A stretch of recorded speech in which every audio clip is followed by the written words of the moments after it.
हम लोग ने स्टार्ट किया है जनरल प्रिंसिपल इन फिजियोलॉजी, है ना। जन तो पहला पार्ट हमने कंप्लीट किया था, है ना, ट्रांसपोर्ट चैनल मैकेनिज्म। और आज हम लोग जो दूसरा पार्ट स्टार्ट करने जा रहे हैं वो है ग्रेडियंट्स, और एक्शन पोटेंशियल में भी साथ में पढ़ेंगे। तो ग्रेडियंट पढ़ने से पहले या एक्शन पोटेंशियल पढ़ने से पहले हमको चैनल्स के बारे में पता होना चाहिए। जनरली मेम्ब्रेन में जो है ना, ये चैनल्स प्रेजेंट होते हैं ना। तो चैनल्स जनरली ये बना होता है क्या, प्रोटीन का बना होता है ना। अब दो टाइप का मेम्ब्रेन में दो टाइप के प्रोटीन होते हैं ना, integrated and extrinsic intrinsic protein, है ना। ये इंटीग्रेटेड प्रोटीन ये इंट्रिंसिक प्रोटीन में आता है जो कि चैनल बनाता है ना। ये सब सेलेक्टिव होता है।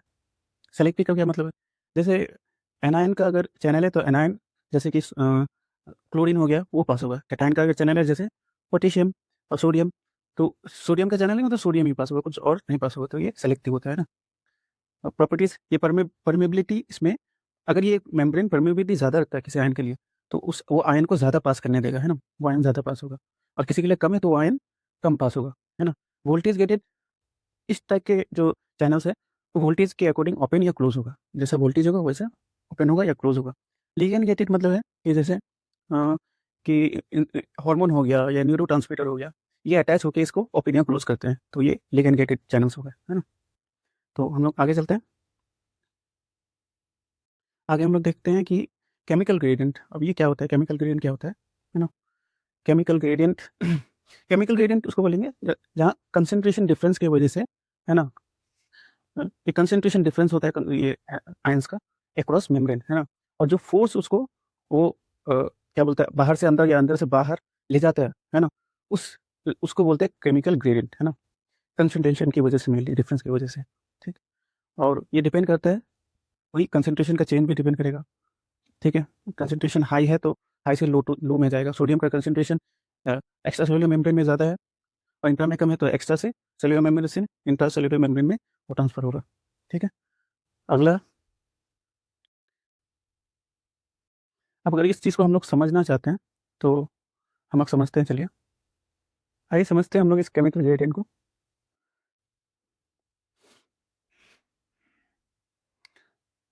ये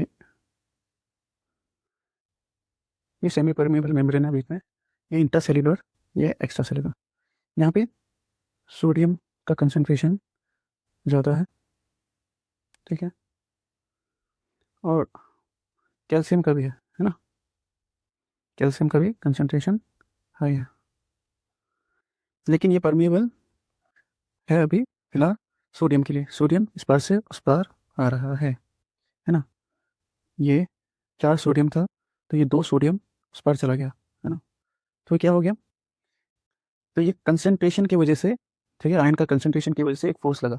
अगर सिर्फ ये फोर्स होता तो ये जो अक्रॉस जो इस साइड का कंसंट्रेशन है ना, दोनों साइड का कंसंट्रेशन सेम हो जाता है, ओनली यही फोर्स ड्राइव कर रहा होता तो, है ना। लेकिन हम लोग आगे बढ़ेंगे, ठीक है। एक इलेक्ट्रिकल ग्रेडियंट भी होता है जिसकी वजह से ये बराबर नहीं हो पाती, ठीक। तो ये कंसंट्रेशन ग्रेडियंट की वजह से एक साइड से दूसरे साइड आयंस का मूवमेंट होता है। अगला है इलेक्ट्रिकल ग्रेडियंट, है ना। The difference in charge across a membrane produces a driving force in which one ion attract or repel depending on the size and sign of the gradient, है ना। तो इसमें क्या कहना चाह रहा है कि जो इलेक्ट्रिकल ग्रेडियंट है, ये होता है डिफरेंस चार्ज का होता है अक्रॉस मेम्ब्रेन, उसकी वजह से एक फोर्स जनरेट होता है ना। जैसे तो वो क्या करता है, अट्रैक्ट करता है या तो फिर रिपेल कर रहा होता है। तो इस वजह से जो एक ग्रेडियंट आता है ना, उसको बोलते हैं इलेक्ट्रिकल ग्रेडियंट। तो इसको समझते हैं हम लोग।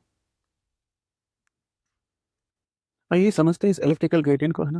इलेक्ट्रिकल ग्रेडियंट कैसे आती है, जैसे कि ये सेमी परमेबल मेम्ब्रेन है ना, इस साइड ये सोडियम का कंसंट्रेशन ज़्यादा है, जिस वजह से ये इस साइड फ्लो होता है ना। और भी आराम से सपोज हम लोग एज्यूम कर लेते हैं कि यहाँ पे ना एक ही आयन है ना। एजम्पशन लेके चलते हैं, एक ही आयन है, ठीक है। सिर्फ एक ही आयन है और दूसरा कोई भी आयन यहाँ पे मौजूद नहीं है। तो जी हो, ये सोडियम अंदर गया, ठीक है। यहाँ पे पॉजिटिव चार्ज का गेन हुआ इस साइड, और इस साइड पॉजिटिव का डिफिशिएंसी है, तो मतलब ये नेगेटिव आया इस मेम्ब्रेन। जितना अंदर जाएगा उतना पॉजिटिव का इधर पॉजिटिव चार्जेस आएंगे, और इस साइड नेगेटिव। तो इस वजह से एक ऑपोजिट जो इलेक्ट्रिक फोर्स है वो डेवलप होगा इधर, है ना। और जब ये इलेक्ट्रिक फोर्स, ठीक है, ये केमिकल ग्रेडियंट, ठीक है, केमिकल ग्रेडियंट पोटेंशियल, है ना, केमिकल ग्रेडियंट फोर्स बोल सकते हैं इसको, chemical gradient force equals to electric, ये जो इलेक्ट्रिक वाला है, ये इलेक्ट्रिक ग्रेडियंट फोर्स अगर बराबर हो जाता है तो इसी को बोलता है इक्विलिब्रियम पोटेंशियल, ठीक है, ये इक्विलिब्रियम पोटेंशियल बोलते हैं इसको। किस वजह से आता है इक्विलिब्रियम पोटेंशियल? जब केमिकल ग्रेडियंट फोर्स और इलेक्ट्रिकल ग्रेडियंट फोर्स बराबर हो जाता है तो इक्विलिब्रियम पोटेंशियल आता है, ठीक है। हम लोग एक एजम्पशन लेके चले हैं कि एक ही आयन लिए हैं, है ना, जब यहीं पे मल्टीपल आयंस, है ना, अप्रोच करता है, ठीक है, ये इक्विलिब्रियम पोटेंशियल पाने के लिए अपना अपना, तो उसी को बोलते हैं, उस मेम्ब्रेन को बोलते हैं रेस्टिंग मेम्ब्रेन पोटेंशियल, ठीक है, रेस्टिंग मेम्ब्रेन पोटेंशियल। तो आइए हम लोग अभी चलते हैं रेस्टिंग मेम्ब्रेन पोटेंशियल समझते हैं। अब आते हैं रेस्टिंग मेम्ब्रेन पोटेंशियल की तरफ। रेस्टिंग मेम्ब्रेन पोटेंशियल, है ना, the resting membrane potential is determined in part by multiple ion attempting to reach their individual equilibrium potential। अभी जस्ट थोड़ी देर पहले ही मैंने बोला कि जब सिंगल इंडिविजुअल आयंस के बारे में देखते हैं तो इक्विलिब्रियम पोटेंशियल बोलते हैं। जब यही मल्टीपल्स आयंस जो है, ठीक है, वो इक्विलिब्रियम पोटेंशियल को रीच करना चाहता है तो इसको रेस्टिंग मेम्ब्रेन पोटेंशियल कहते हैं ना। एक जो इंपॉर्टेंट पॉइंट है यहाँ याद करने के लिए, मतलब ध्यान में रखने के लिए है, negative resting membrane potential is primary result of potassium leaking channel. ये बहुत इंपॉर्टेंट पॉइंट है क्योंकि हम लोग जनरली पोटेशियम लीकिंग चैनल को नहीं समझते हैं। हम लोग सोचते हैं कि नेगेटिव रेस्टिंग पोटेंशियल किस वजह से हो रहा है, सोडियम पोटेशियम पंप की वजह से होता है ना, है ना, सोडियम पोटेशियम पंप की वजह से होता है, जबकि ऐसा नहीं होता है। इसके वजह से इसकी वजह से क्या होता है, ये मेंटेन होता है। एक्स्ट्रा सेलुलर में ना सोडियम हाई होता है और इंट्रा सेलुलर में जो है वो पोटेशियम हाई होता है। ये जो कंसंट्रेशन मेंटेन होता है, ये मेंटेन इसकी वजह से होता है ना, कंसंट्रेशन मेंटेन होता है।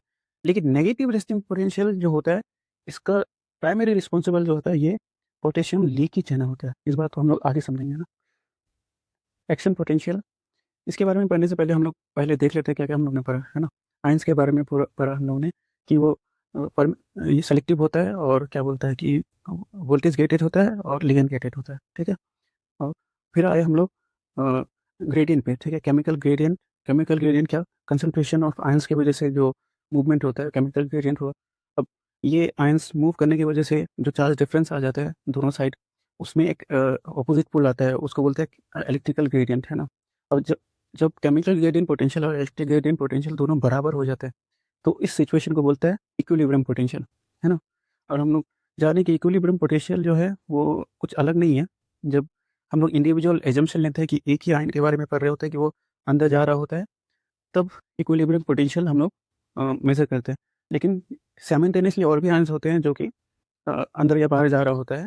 तो मल्टीपल साइंस के बारे में जब देखते हैं मेम्ब्रेन में, तब उस पोटेंशियल में को बोलते हैं रेस्टिंग मेम्ब्रेन पोटेंशियल, जब मल्टीपल आयन अपना इक्विलिब्रियम पोटेंशियल को अप्रोच करने के लिए जाता है ना। और रेस्टिंग मेम्ब्रेन पोटेंशियल जो हम लोग का न्यूरॉन्स है उसमें -70 मिली वोल्ट होता है, हम लोग जानते हैं। और उसके बारे में देखें कि मेनली वो पोटेशियम लीक चैनल की वजह से होता है, ना कि सोडियम पोटेशियम पंप की वजह से। सोडियम पोटेशियम पंप क्या करता है कि कंसंट्रेशन का जो आउटवर्ड कंसंट्रेशन सोडियम का और इनवर्ड कंसंट्रेशन पोटेशियम का, उनको मेंटेन रखता है। और जो resting membrane potential -70 millivolt है, वो पोटेशियम लीकिंग चैनल की वजह से मेनली है। तो अब लोग अब तक कितना देखें, आगे हम लोग पढ़ते हैं एक्शन पोटेंशियल। चलिए आते हैं एक्शन पोटेंशियल की तरफ। एक्शन पोटेंशियल इनवर्ड करंट, है ना, movement of positive charge molecules into the cell. And outward current, the movement of positively charge molecule outside the cell. Depolarisation, when the membrane potential become more positive. ठीक, इन points को explain करेंगे, अभी just definition नहीं करें। Hyperpolarisation, when the membrane potential become more negative, okay. And threshold, the membrane potential at which action potential must occur. तो चलिए हम लोग देखते हैं, इसके डेफिनेशंस को समझते हैं। इनवर्ड करंट और आउटवर्ड करंट हमें समझ में आता है, लेकिन हम लोग कब समझेंगे डिपोलराइजेशन, है ना। डिपोलराइजेशन जो टर्म पर है, ये क्या होता है डिपोलराइजेशन, और भी टर्म है हाइपर पोलराइजेशन, है ना। तो ये तब होता है जब अंदर पॉजिटिवली चार्ज मॉलिक्यूल्स जा रहे होते हैं। एग्जाम्पल, सोडियम का जब अंदर जाना न्यूरॉन्स के अंदर कोई भी स्टिमुलेशन के बाद, इसको डीपोलराइजेशन बोलते हैं। ये जो फेज़ होता है वो डीपोलराइजेशन फेज़ होता है ना? अब यही जो क्या बोलता है कि डीपोलराइजेशन तो हो गया, डीपोलराइजेशन के बाद रीपोलराइजेशन होता है सेल का। वापस से ये जो पॉजिटिव पोटेंशियल आया था सोडियम का अंदर जाने की वजह से, ये वापस से नेगेटिव की तरफ जाता है। तो उसमें ये रीपोलराइजेशन फेज़ होता है उस वक़्त, है ना? और ये रीपोलराइजेशन फेज़ चलते रहता है। फिर एक वक़्त ऐसा आता है कि ये जो पोलराइज़्ड स्टेट होता है, उसको क्रॉस करके और भी नेगेटिव, जैसे रेस्टिंग मेम्ब्रेन पोटेंशियल हम लोग का -70 मिलीवोल्ट है। इसको क्रॉस करके ये और भी नेगेटिव हो जाता है ना? समझो कि एग्ज़ाम्पल में -90 मिलीवोल्ट है ना? ये और भी नेगेटिव हो जाता है। जो और नेगेटिव हो जाए तो इसको बोलता है हाइपरपोलराइज़ेशन, ठीक है? और ये हाइपरपोलराइज़ेशन फर्दर स्टिमुलेशन इस वक़्त नहीं ले पाता है जो न्यूरॉन्स होते हैं। तो इसको समझिए ये ग्राफ है ना? ये रेस्टिंग मेम्ब्रेन पोटेंशियल -70 मिलीवोल्ट, ये थ्रेशोल्ड है।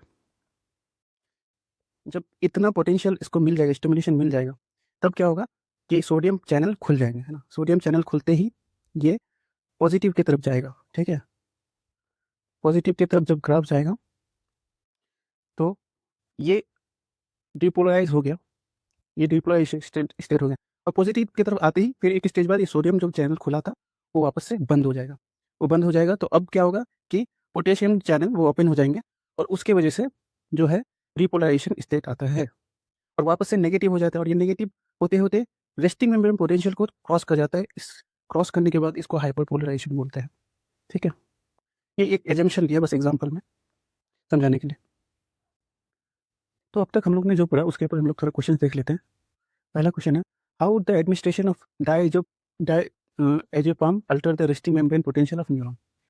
डायजेपाम जो है वो रेस्टिंग पोटेंशियल को कैसे अल्टर करेगा, ठीक है? जैसे हम लोग दवाई लेते हैं बेंजोडायजेपाइन, तो वो क्या करता है कि मेम्ब्रेन पोटेंशियल को इंक्रीज़ कर देता है, ठीक है? कुछ पेशेंट में होता है कि स्टिमुलेशन बहुत जल्दी-जल्दी मिल रहा होता है, तो उन पेशेंट को ये बेंजोडायजेपाइन दिया जाता है ताकि वो रेस्टिंग मेम्ब्रेन पोटेंशियल बहुत और ज़्यादा हो जाए और जल्दी स्टिमुलेशन ना हो पाए, है ना? तो उससे हाइपर एक्टिविटी रुक जाती है न्यूरॉन्स का। तो पढ़ते हैं, जैसे क्या करता है कि डायजेपाइन क्या करता है, ये सेल मेम्ब्रेन है, तो और ये चैनल है, ये कैल्शियम चैनल जो होता है ना, ये डायजेपाइन क्या करता है, कैल्शियम चैनल को ओपन कर देता है, ठीक है? कैल्शियम चैनल को ओपन कैसे करता है, इसका तरीका क्या है ना? बेंजोडायजेपिन क्या करता है, कैल्शियम चैनल को ओपन करते कैसे करता है, ये क्या करता है, गाबा जो है ना, हमारे न्यूरोट्रांसमीटर गाबा, गाबा को, ठीक है, गाबा को ये अ, गाबा को ये क्या करता है, अटैच करवाता है इस क्लोरीन चैनल से, ठीक है?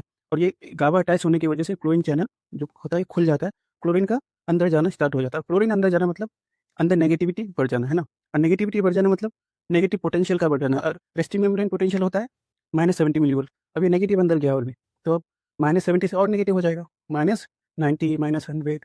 अब जो जिसका स्टिमुलेशन जल्दी हो रहा था, उसका स्टिमुलेशन जल्दी नहीं होगा क्योंकि स्टिमुलेशन अब बढ़ा चाहिए। स्टिमुलेशन माइनस अब स्टिमुलेशन -100 चाहिए, तो अब जल्दी स्टिमुलेशन नहीं मिलेगा फर्दर। तो ऐसे हम लोग ट्रीट करते हैं ना, रेस्टिंग मेम्ब्रेन पोटेंशियल को इंक्रीज़ करके। अगला क्वेश्चन जो है हम लोग लेते हैं, ठीक है? एक और क्वेश्चन लेते हैं, how would exposure to ciguatoxins alter the resting membrane potential. तो ये सिगाटोक्सिन्स रेस्टिंग मेम्ब्रेन पोटेंशियल कैसे, है ना, अल्टर करेगा? सिगाटोक्सिन क्या होता है कि ये सी फूड में जनरली पाया जाता है ना, सी फूड से आता है ये टॉक्सिन्स बॉडी में।